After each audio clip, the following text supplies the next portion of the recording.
한때 골프 때문에 이혼할 뻔했다가 이젠 골프 때문에 행복한 나날을 보내고 있다. 인생은 기획하고 노력하기에 따라 행복과 불행으로 왔다 갔다 한다. 매주 금요일은 아내와 라운딩을 하는 날이다.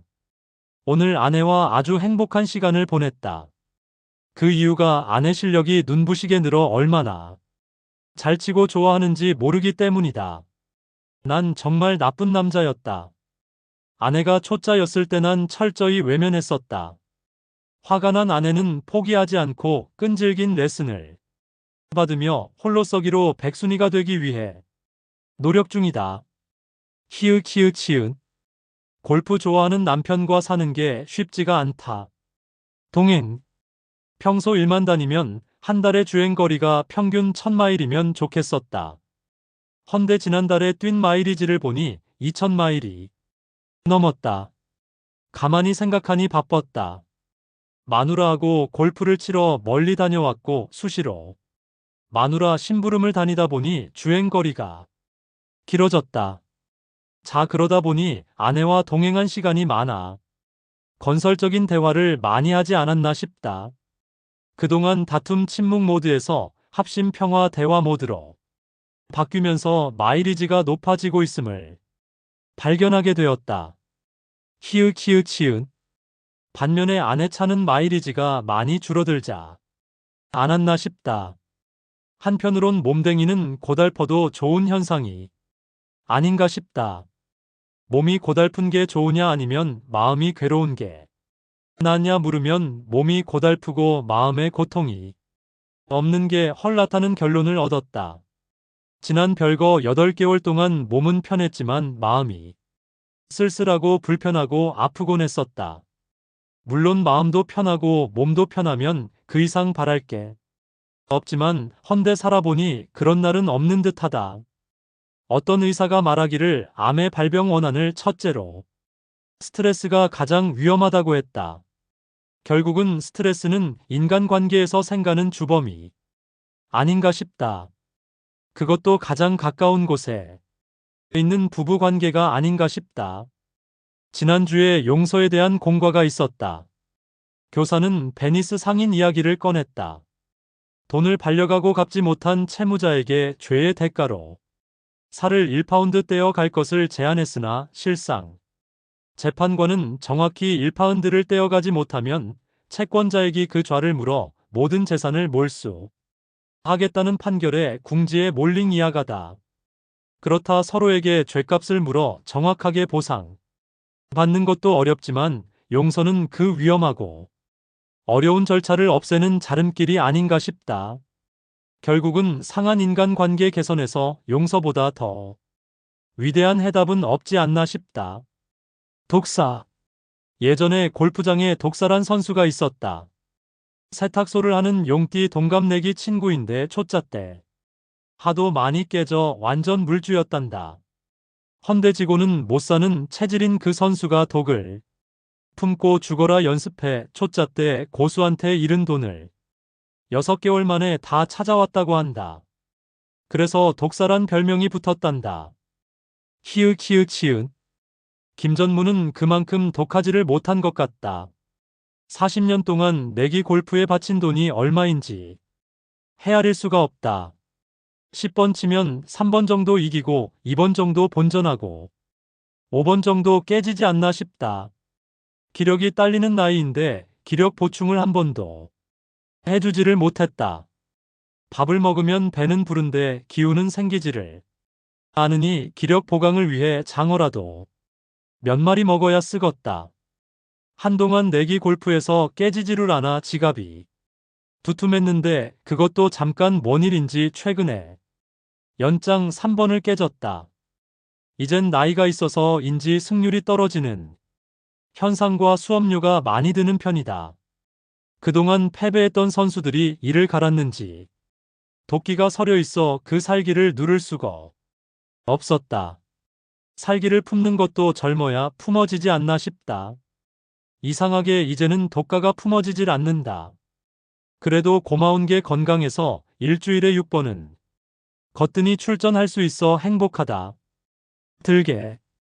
세상에는 부부가 한 지붕에 살면서 잘 살다가 헤어지기도 하고 끝까지 백년회로하는 부부도 있기 마련이다.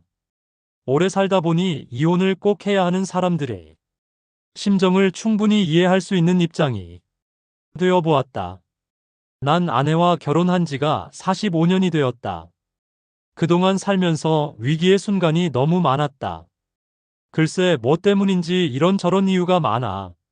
사내 못 사내 엄청 파란민장했었다. 경제적으로 사는 게 참 치열했지만 고비 때마다 어려울 때마다 그래도 갈라서지 않고 위기를 힘을 합해 어떻게든 살아남았다. 우리의 경우에는 사는 게 어려워 눈앞이 컴컴 할 때는 전혀 문제가 생기지를 않았다. 돌이켜보니 조금 숨통이 트이고 여우가 생길 때 사단이 나곤 했었다. 요즘 시대는 황혼 이혼이나 졸혼이니 하는 화두가 난무하다. 남의 이야기가 아님을 최근에 경험하게 되었다. 글쎄 참고 사는 게 좋을지 아니면 황혼 이혼으로 각자 도생 헤어져 사는 게 좋을지는 정답이 없다. 누가 옳고 그른 게 아니라 부부가 서로 죽는 날까지 다름을 인정하지 않으면 살아도 사는 게 아니라는 답을 얻었다. 실제 자기를 죽이고 상대가 원하는 대로 바꾸어 살 수도 있지만 멀리 보면 어느 날 병들어 빨리 죽을 수도 있다고 믿는다. 남자들 가운데는 태어나기를 집게과와 들개과로 태어나는 경우가 있지 않나 싶다. 난 분명 들개과에 가깝다. 늘 호기심 많고 일단 안보다는 밖에 관심이 많아 밖으로 돌아 다니며 사는 들개형이다. 산과 들로 자유분방하게 다니기를 좋아하는 들개놈을 집게처럼 계집에 목을 메어놓고 키우면 살기는 사나 사는 게 아닐 게다. 반대로 한 주인만 쳐다보며 주는 밥 먹고 계집에서만 사는 게 편안한 개는 들개처럼 사는 게 불행할지도 모른다. 문제는 들개를 집게로 만들려는 훈련이나 노력으로 일시적으로 바뀔 수는 있으나 잘못하면 명을 단축삭할 수 있다고 믿는다. 현명한 부부관계는 서로 다름을 인정하는 행위가 진정한 사랑의 기초가 아닐까 싶다. 그 다름을 존중하고 바꾸려 하지 않을 때 자유와 행복한 관계는 발전할 수 있다고 본다. 모여라. 후배 와이프한테 연락이 왔다. 후배는 약사인데 6월달 페이첵이 한 주분이 더 들어왔다고 한턱 쏘겠다고 형님 지압하라는 즐거운 메시지가 떴었다. 그래서 와사비라는 일삭집에서 모여 잘 먹었다. 가끔 그 큰손 와이프는 이런저런 이유로 아낌없이 화끈하게 풀곤 한다. 참 대단한 보기 드문 아줌마가 아닌가 싶다. 무슨 일만 생기면 거하게 쏜다. 우리 집 이줌마도 못지않게 손이 큰 편이다. 유타에 손 큰 아지매가 한 분 더 있다. 오늘은 그 아자매가 예배를 마치고 시원한 바비안 팍 계곡에 올라가 삼겹살이나 구워 먹자고 모였다. 물론 그 아지매가 고기를 샀으며 집집마다 이것저것 가져온 음식을 풀어보니 큰 잔치판이 벌어지고 말았다. 히읗히읗히읗. 간만에 우이동 계곡에 놀러간 것 같았다. 식사를 마치고 산행을 가볍게 하고 돌아왔다. 인생엔 정답은 없다. 허나 명답은 있다고들 한다. 인생은 근사하게 재미있게 즐겁게 살아가야 할 의무가 있다. 인생은 내가 문제를 내고 내가 해답을 쓰는 것이라고 한다.